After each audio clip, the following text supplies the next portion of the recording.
The Speaker of the National Assembly has determined the next steps in the National Assembly process regarding the composition of the impeachment committee in accordance with Section 89 of the Constitution of the Republic of South Africa.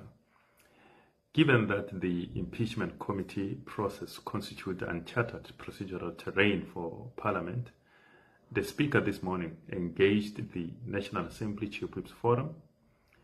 which is a forum comprising chief whips and public representatives of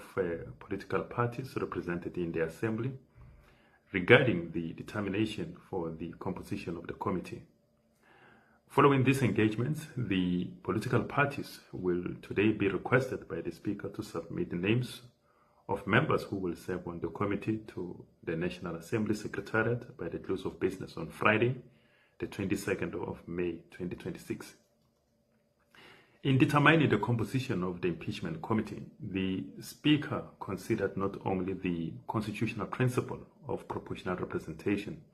but also the need for inclusivity and broad participation in this unprecedented parliamentary process.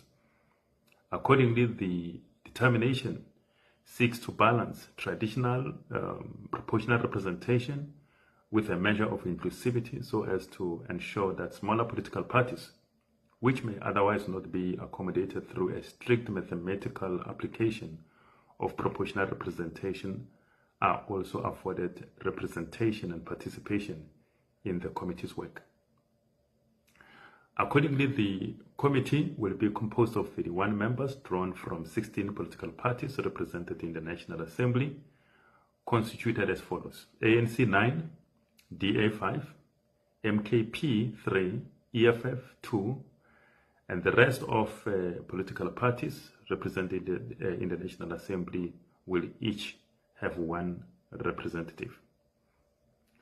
The Speaker has also referred the Constitutional Court judgment to the National Assembly Subcommittee on the Review of Rules to consider and process the amendments required to the rules of the National Assembly.